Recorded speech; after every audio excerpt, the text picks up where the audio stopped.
Утры бывают разные, солнечные и не очень, дождливые или совсем дождливые, но это совершенно не важно, потому что ведущие будильника в любую погоду и при любых обстоятельствах готовы и рады встрече с вами. Поэтому в эфире будильник, поэтому с добрым утром и поэтому с днем ГИБДД МВД РФ. Будьте на связи.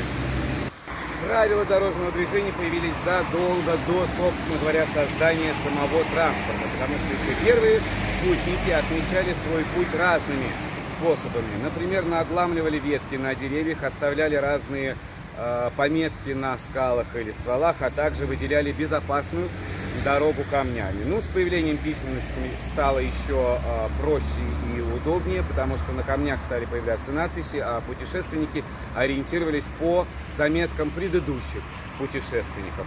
Ну и, собственно, первым дорожным знаком мир обязан Древнему Риму, который оставлял специальные мильные столбы для того, чтобы указывать расстояние до форума.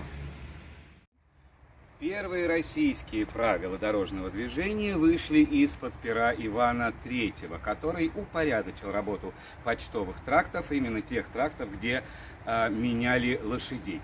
Эстафету Ивана III потом перенял Петр I, который запретил быструю езду по столице, запретил передвижение без возниц, хотя странно, как бы можно было передвигаться без возниц, ну, неважно. И самое главное, он запретил бить хлыстом прохожих. За это ему большое человеческое спасибо.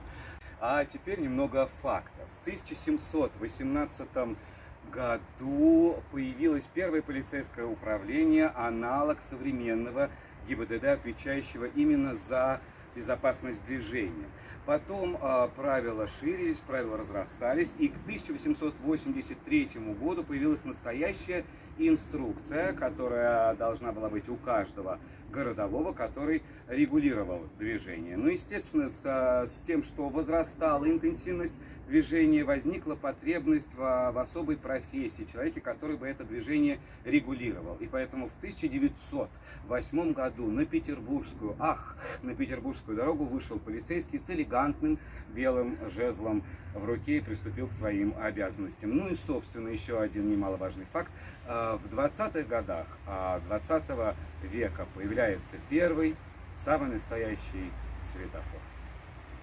И я надеюсь, нет, я даже уверен, что моя историческая справка немного разбудила вас и подтолкнула встречать новый, вполне себе вероятно, радостный день. А поскольку вы с нами уже весь июнь, то я думаю, вы знаете, что делать дальше.